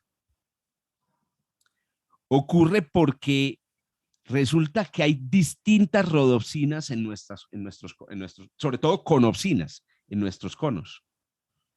Cada una reacciona distinto a distintas longitudes de onda del visible. Hay 3 tipos de conopsinas. Una que reacciona al azul, una que reacciona al verde y una que reacciona al rojo. Y la reacción distinta de cada conopsina, las conopsinas están en conos diferentes. Miren, esta es la superficie de la retina. Si usted marca con colores qué conos tienen cuál conopsina, se ve así. Y yo no sé si ustedes han visto un televisor con lupa. El hackeo justamente del ojo hace que te estemos viendo en este momento. Exactamente. Si usted Sí, ve una pantalla de computador Pixel, con lupa, RGB. usted se da cuenta que lo que tiene es unos LEDcitos que tiene cada uno produce un color diferente. Pues el ojo es al contrario.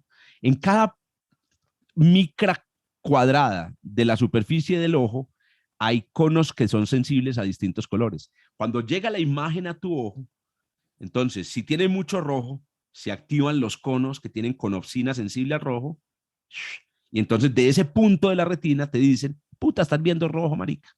Y si ocurre si llega a blanco, ¿qué pasa? Todos los conos, todos se activan.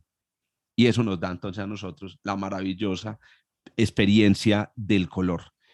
Llegar a eso en la historia de la evolución, muchachos, pucha, se necesitó un buen tiempo. No se necesitaban 4.500 millones de años, pero sí se pudieron haber necesitado fácilmente 200 millones de años de evolución para llegar a descubrir este mecanismo asombroso que nos permite a nosotros ver el color. Entonces, miren, vemos por resonancia, y es una resonancia rara, pero también nos calentamos por resonancia, y es una resonancia más normal, la resonancia de las moléculas de agua.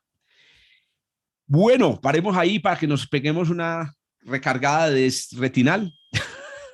Oiga, aquí a propósito, cuando usted ve luz muy intensa, el retinal se le acaba. Se le acaba el retinal. Entonces llega un punto en el que su ojo ya no puede ver casi nada, o sea, que se queda completamente tostado. Y para ver luz muy débil, para ver por la noche luz muy débil, usted tiene que acumular retinal. Entonces, ¿saben que hay un truco que se han inventado los que observan en astronomía? Y es pasarse horas antes de ver un fenómeno muy débil con los ojos tapados. Entonces, yo tuve un amigo, por ejemplo, que viajó una vez a ver un eclipse total de sol, y para poder ver los detalles más finos de la cromosfera durante el eclipse, se fue con un ojo tapado. Y entonces, en el momento del eclipse, se lo destapó y miró por el telescopio, y tran, hijo de puta, tiene el retinal disponible, completamente fresquito, y el ojo, ¡pum!, ve muchísimo mejor. Vamos a ver, pues, que no todo el calor que se pasa por luz en el universo se pasa por resonancia. Y el caso más particular de calor que no pasa por resonancia es el horno de microondas. Uno podría describir el calor transferido por las microondas en un horno de microondas como calor de fuerza bruta. Ondas electromagnéticas que hacen fuerza bruta sobre las moléculas. Entonces, básicamente, ¿qué es un horno de microondas? Donde vamos a cocinar nuestro huevo duro. Un horno de microondas es una caja de resonancia de microondas. En el caso de las microondas que hay dentro del horno de microondas, son ondas que tienen del orden de unos 10 centímetros, que a propósito es la misma frecuencia que utilizamos en nuestros celulares, 3 gigahertz, la misma frecuencia que estamos. Entonces, de alguna manera, un celular es como una especie de fuente de microondas parecida a la del horno. Lo que pasa es que no tiene cavidad resonante. Entonces, es como si tuviéramos una cuerda de guitarra, pero sin caja de guitarra. Entonces, no ocurre lo que ocurre en el horno de microondas. Ahora, ¿por qué las microondas del horno calientan? La clave del calentamiento del horno de microondas está en un fenómeno microscópico que se conoce como polarización. Resulta que en los átomos y en las moléculas, las cargas positivas y negativas del átomo en la molécula están igualmente distribuidas por el átomo o la molécula. Entonces, de alguna manera es como tener una especie de mezcla de salado y dulce. Al final, usted recibe una cosa que pues tiene un sabor como neutral. En este caso pasa lo mismo, la mezcla de cargas eléctricas positivas y negativas.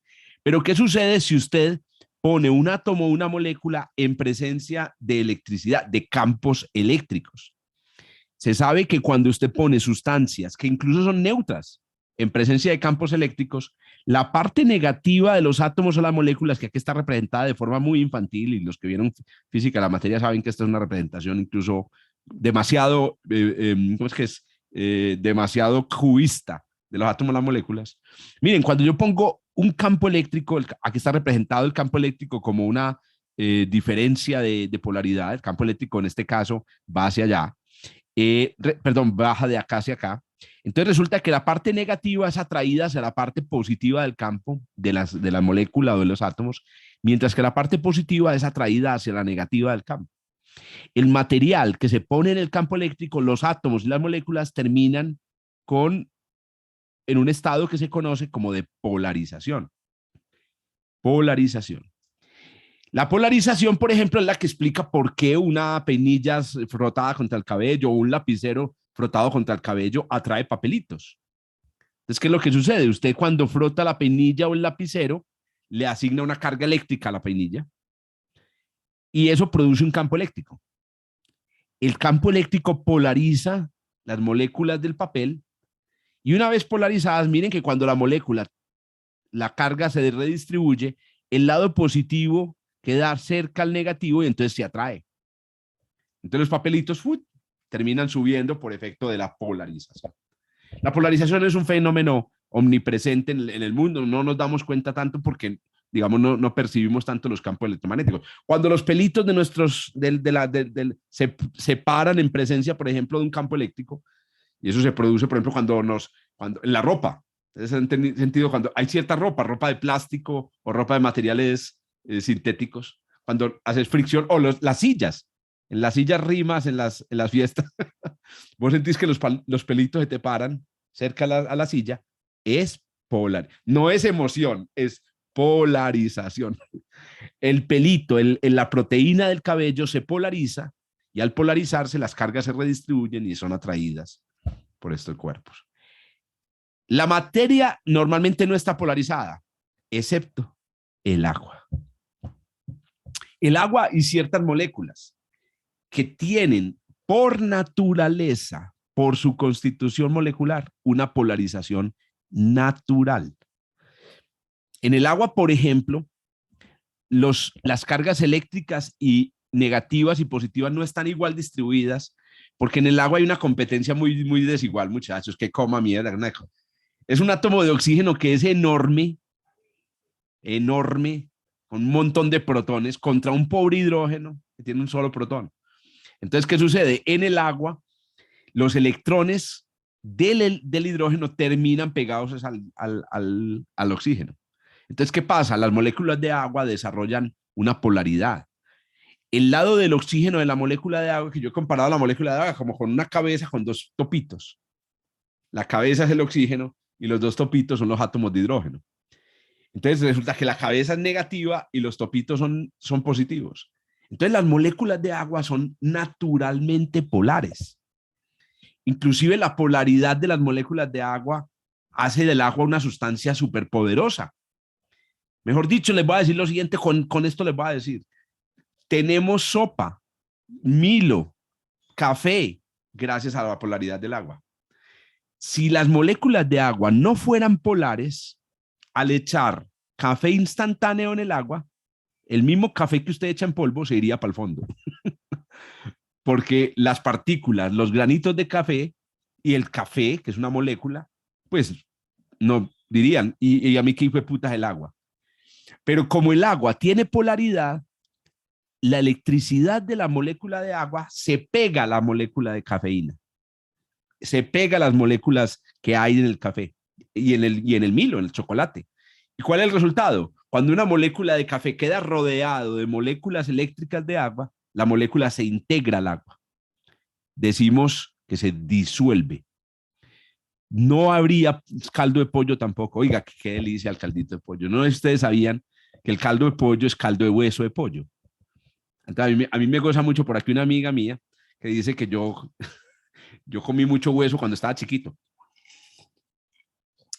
Porque el hueso, pues, es el lugar donde, pues les digo, muchachos, que el hueso es una de las sustancias, es una de las partes más alimenticias de cualquier animal y de mayor contenido calórico. El hueso, bueno, el caldo de pollo es caldo de hueso, de pollo. Lo que pasa es que ya se lo venden a uno en un concentrado en unos cuadritos, pero eso es un pedazo de hueso que lo pusieron a calentar hasta que le sacaron, ¿cierto? El contenido Entonces, no habría caldo de pollo, marica. O sea, no, es que mejor dicho, yo les digo, un mundo sin caldo de pollo, a mí que me pasen a un universo paralelo, porque yo no aguantaría. Y es la polaridad de las moléculas de agua. Eso le pasó a mi mascota. Ella no come el cuido normal, sino es bañado con un poquito de caldo de pollo. Ah, pero que tan pinchada, ¿no? No, que es increíble, pues. Yo no le quedé con ella. Alguien más cara por el NOR. Pero No, ¿nos sí, tomamos total. el caldo o masticamos el hueso? ¿Qué dices? Ah, no. Nos tomamos el juguito. La masticar el hueso difícil. Esa se la dejamos ¿cuáles son A la los mascota. animales que mastican hueso? Ah, no, porque claro, la mascota mastica el hueso, pero ustedes saben que la mascota mastica el hueso es para sacar la sustancia que está dentro del hueso. Claro. Oiga, entonces las moléculas de agua están polarizadas. Ah, entonces ya no hay que polarizarlas. Si usted acerca una peinilla cargada eléctricamente al agua, el agua debería pegarse a la peinilla. No. ¿Por qué? Porque las moléculas de agua están polarizadas, pero cada molécula está polarizada para donde le da la gana. Correcto. Entonces, pero con una peinilla, digamos, cargada, si la coloca cerca justo al agua. debajo de donde cae el agua o un hilo muy delgado. Sí, están hechos estos experimentos, muy bacano. El agua se curva de una manera preciosísima. Sí, hermosa. Se curva de una manera preciosa. Sí, es un experimento bellísimo. muy bonito. Sí, Desviar un chorrito de agua con esta cosa. Claro, sí. Las moléculas de agua están polarizadas, pero en desorden. Cuando usted le acerca la peinilla al chorrito, las moléculas todas como que se orientan, como los imanes. Los imanes atómicos también se orientan frente a un imán. Pero a ver, otra vez, ¿pero de qué estás hablando? Bueno, estamos hablando del horno de microondas. Bueno, ya les voy a contar qué es lo que pasa en un horno de microondas. Esas 2 diapositivas pasadas son diapositivas fallidas. Esto es lo que pasa en un horno de microondas. Resulta que las microondas, las ondas de radio, son campos eléctricos oscilantes. Acuérdense, ¿cuál es la frecuencia de las microondas de un horno? A ver, si se acuerdan. Frecuencia de las microondas de un horno. 3 gigahertz. Como las del celular. 3 gigahertz. Cuando una onda de microondas pasa a través de una sustancia polar, ojo, porque no solamente hay agua, el agua es polar. ¿Saben quién también es polar? El alcohol. Por eso usted puede disolver agua en alcohol, proteína en agua y proteína en alcohol. O sea, el alcohol puede disolver lo mismo que el agua disuelve. Ahora, ya Catalina está pensando en disolver chicharrón en alcohol, que eso es lo que ocurre en diciembre, ¿cierto? Una sopa de pollo en alcohol. Una sopita de pollo en alcohol, delicioso, o sea, aguardiente, pollo pasado por alcohol. Por pandemia todo es en alcohol. Todo es en alcohol. ¡Ay, tienes toda la razón! Sí, llevamos 2 años en alcohol. Disolviendo nuestras ilusiones en alcohol. Bueno, oiga, pollo en alcohol. Resulta que si la onda de radio de 3 gigahertz pasa por una sustancia con moléculas polares, ¿qué hacen las moléculas? Cuando llega la onda, la molécula se orienta, entonces la molécula está orientada en dirección cualquiera. Cuando llega la onda, la molécula se orienta en la dirección del campo eléctrico de la onda. Pero la onda cambia el campo eléctrico. Cuando va pasando la onda, el campo eléctrico hace así, baila. Entonces, ¿qué hace la molécula? Empieza a hacer así. 3.000 millones de veces cada segundo. Hijo de puta. Con el tiempo, el choque de moléculas vecinas que están bailando se va convirtiendo en energía térmica del material. Entonces, lo que pasa en los hornos de microondas, esencialmente, repito, no es una resonancia, es un efecto de golpeteo, de bailoteo de las moléculas polares de las sustancias debidas al paso de un campo eléctrico. Ya te respondo, Andrew. Pero recuerden, no todas las moléculas son polares. Por ejemplo, si usted mete aceite en el horno de microondas, aceite puro, no pasa, no se calienta. Porque las moléculas de aceite no son polares. Aunque las moléculas de aceite tienen un lado que es un poquito polar, En realidad las moléculas de aceite son bastante neutras. Entonces no puedes calentar fácilmente aceite en microondas. Lo que pasa es que el aceite nunca es aceite puro, el aceite tiene un poquito de agua por dentro. Por eso es que usted pone aceite para freír unas papitas. Bueno, y eso se nota. Cuando usted pone a freír unas papitas, el aceite parece que está frío y apenas usted le mete cualquier cosa, ¡bum! Y puta, explota. Porque claro, usted mete una papa, exacto. El chisporroteo de la papa es por el agua que viene con la papa en contacto con el aceite, que está muy caliente. El aceite tiene un poquito de agua, entonces se podría calentar en el microondas. Don Andrew, comente o lo pregunte. explica eso. Eso funciona con cualquier onda, con cualquier frecuencia. No, muy interesante. Funciona con ondas de radio.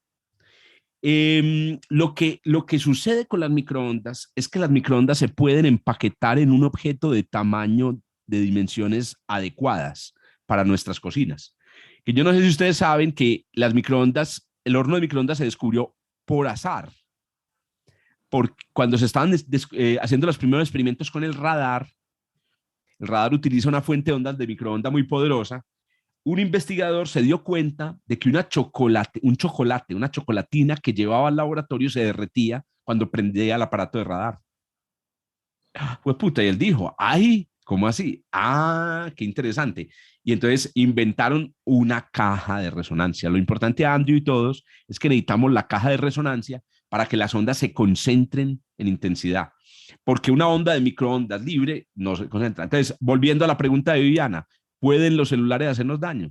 Pues en principio, cuando usted pone 3 GHz en su cabeza, está calentando las células de su cabeza. Pero ¿cuánto las calienta? Muy poquito. Y ahí es donde no se ha probado todavía que haya un efecto realmente dañino, nocivo, sobre células por lo menos maduras como las nuestras. Y ahí es donde se ha probado, ahí sí, un efecto dañino sobre células que se están reproduciendo rápidamente como las de un embrión. Porque ahí sí el calentamiento, aunque sea un pequeño calentamiento, podría conducir a un daño del sistema en crecimiento. Pero ese calentamiento no es diferente de cualquier otro calentamiento, ¿o sí? Sí, es distinto. Entonces miren que es un calentamiento distinto, es un calentamiento dieléctrico, lo podríamos llamar. No por resonancia, es un calentamiento dieléctrico, el que ocurre en los microondas. Pero entonces, si uno, por ejemplo, pusiera un celular que emite esas ondas en un espejo que reflejara esas ondas, pero parabólico para que los reflejara en un punto, ahí pusiera agua, ¿se calentaría? Sí, señor, se calentaría. Buen experimento para un proyecto de la Feria de la Ciencia, un proyecto así. Sí, señor. Está muy bueno. Utilizar concentración de señales de radio, de microondas, de cosas. Ahora, sí, repito, tengan en cuenta la diferencia de potencia. Un celular tiene una potencia de energía en microondas, emite una potencia de milivatios. En cambio, un microondas puede tener una potencia de varios vatios de conversión de energía eléctrica en microondas. Claro que puedes conseguir un pequeño calentamiento. Uriel, comenta. Volviendo a la pregunta de Andrew, que este muchacho genera un poco de dudas acerca de... Claro, Andrew es tremendo. Es muy bacano. Sí, Andrew, la pregunta que él hizo es, esto solamente sucede con las microondas, ¿cierto? Pero uno podría elaborar un poco más ese concepto de existirían otras ondas que podría hacer lo mismo sobre otro tipo de materiales. Sí, claro, con este mismo efecto. Me explico mejor, dieléctrico. Pueden calentar eso, ya no el agua, ya no digamos el agua, sino otro tipo de elemento químico que se puede haber calentado con, digamos, casi con luz visible, por decir algo. Sí, por ejemplo. No, el problema aquí es muy delicado porque para que el fenómeno de vibración dieléctrica ocurra, se necesita de todas maneras que la longitud de onda sea mucho mayor que el tamaño de la molécula, para que la molécula pueda dar la vuelta completa. Si la longitud de onda es pequeña, entonces la molécula siente de un lado un jalón en una dirección y del otro un jalón en otra dirección. Entonces esto tiene limitaciones. No es tan fácil hacerlo con cualquier longitud de onda. Y el huevo. Que cambie el tamaño de la molécula, ¿o qué? Claro. Que cambie el tamaño de la cosa en la que se quiera calentar. Claro. Pero, sí. Pero hay limitación, hay moléculas que tienen tamaño determinado por fenómenos cuánticos que no son fenómenos que vos puedas controlar tecnológicamente. Ok. Bueno, y entonces, ¿qué pasa con los huevos? Oiga, y con las uvas, no se les vaya a ocurrir meter una puta uva en un microondas, no se les vaya a ocurrir. Vamos a hacer un análisis cubístico del huevo en microondas. Entonces aquí tengo un huevo en la superficie de un microondas. Este es un huevo cubista. Una cáscara sólida, un interior hecho casi todo de agua, que es la clara, bueno, y un corazón donde está un posible embrión. Realmente no hay embrión, sino hay un óvulo ahí que no fue. Listo, lo metemos en el microondas. Aquí estoy simulando como las ondas del microondas, pero todavía eso no es cubista. Si yo quiero representar una onda de forma cubista, una mejor manera es representarla con rayos. Porque aquí lo que estoy mostrando es como los frentes de onda dinámicos. Vamos a representar un rayo. Entonces miren qué pasa. Llega una onda de microondas a la superficie del huevo. En el aire del microondas, la onda de microondas se propaga a una velocidad. Como el aire no es dieléctrico, la velocidad de la onda de microondas en el aire es casi la velocidad de la luz. Pero ¿qué pasa? Como el agua es dieléctrica, la velocidad de la microondas en el agua ya no es la misma. Y entonces, ¿qué sucede cuando usted tiene una onda que viene de un medio donde se propaga una velocidad a un medio donde se propaga una velocidad distinta? Se difracta y cambia la velocidad. Se refracta. Correcto, se refracta. Hay una refracción como la de la luz en el agua. Si pongo muchos rayos, miren el efecto. Por la forma que tiene el huevo, la refracción concentra la onda. Este efecto de concentración no necesita ser muy pronunciado, pero es suficiente para que hayan regiones del huevo que se calientan más que las otras. Y es por su forma redondeada. Si el huevo fuera cuadrado no pasaría, porque las ondas se refractarían todas en el mismo grado. En cambio, es lo que pasa en los lentes. Un huevo es una lente de microondas. En estas regiones donde hay una pequeña concentración, se empiezan a formar burbujas de vapor de agua muy rápidamente. Y esas burbujas, como es vapor, flotan hasta la parte alta del huevo. Y si usted sigue acumulando burbujas, en un momento dado, ¡pum! Hijo de puta. Las burbujas hacen explotar al huevo. Entonces es un efecto de lente sumado al agua del interior del huevo que se calienta. Viendo esto, me van a contar entonces por qué sí hay maneras de calentar un huevo en microondas. ¿Qué hay que hacerle a un huevo para que se caliente en microondas viendo esta explicación? A ver. Invéntense una tecnología para calentar huevo en microondas, o sea, para evitar esto que está pasando aquí. Primero, que el entorno donde lleguen las ondas externas lleguen sin refracción. Interesantísimo. Una manera de evitar la concentración de las ondas sería hacer que la microonda no pasara del aire al agua, porque hay un cambio de medio, sino que pasara de agua a agua. La otra sería llenar el huevo de agua. El huevo está lleno de agua por dentro. No, pero en lugar de la clara, o sea, llenar el huevo de aire, pues, o sea, del mismo entorno externo. Sí. Creo que esa tiene que ver con una de las soluciones que plantean por ahí, muy sencilla, y es hacer un hueco al huevo, a la cáscara. Podría ser.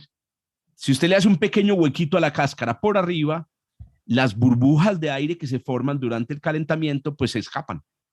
Se escapa en forma de vapor. Se escapan en forma de vapor. Entonces, del huevito salen. Salió un chorrillo de vapor. Eso evitaría... Pero la solución que planteaste es la solución, muchachos. Miren, si usted mete el huevo en agua, pero ojo, no puede ser agua cualquiera. Tiene que ser agua salada. ¿Por qué? A ver, ¿quién me dice por qué tiene que ser agua salada? Más densidad. Puede ser un parte de la densidad. La sal hace que sea más demoradito el proceso, o sea, que se caliente en menos tiempo. Interesante, ustedes saben que la sal caliente y hierve menos rápido. Bacano. La razón, Andrew y todos. No podría ser porque el huevo soda y entonces queda en la forma más estable, entonces queda para el lado, entonces no funciona como un lente. Buenísimo, también me gusta esa... No, la razón principal es porque uno quiere hacer un huevo salado, ¿no? La razón es que, en parte, porque ustedes mencionaron razones bastante válidas, es que el agua de la vida es salada. tenemos un interior salado. O sea, hay una cierta salinidad en el agua del huevo que no se puede despreciar. La sal que usted le echa convierte el agua se produce una cosa que se llama isotónica, agua isotónica. Si usted se quiere, por ejemplo, lavar, yo soy alérgico pues es rinítico. Y yo me hago lavados con sal, pero la sal no puede ser agua pura, tiene que ser agua salada para que tenga el mismo pH de las células. Entonces la idea es que aquí el agua del exterior se parezca lo más posible al agua del interior del huevo, de tal manera que cuando llega a la onda de microondas no se refracte, no se refracte. Al no haber refracción, no hay concentración del calor y el huevo se puede calentar uniformemente y producir un bello huevo duro. Que a propósito, los huevos duros en microondas son cool. ¿Por qué? Porque como el calentamiento es uniforme por dentro, no depende de la conducción térmica, que es lo que sucede en un huevo real, en un huevo en agua caliente, entonces el calentamiento es homogéneo y se produce una transformación homogénea de la albúmina. Y el resultado son unos huevos muy bacanos. O sea, los que saben hacer huevos duros. La pregunta sería, ¿cuánta sal entonces le agregaría al agua? Hay unas medidas. Les voy a mandar una receta de cuánto hay que, para los que no compran maquinita, porque ya Vivi nos contaba, hay una máquina para hacer eso. ¿Qué es la máquina? La máquina es un recipiente que usted le echa el huevo y que garantiza que no haya refracción. Garantiza Exacto. Que no haya refracción seguramente es un material de más o menos el mismo índice de refracción que el interior de la del clara. huevo. Correcto. Del huevo. Exacto.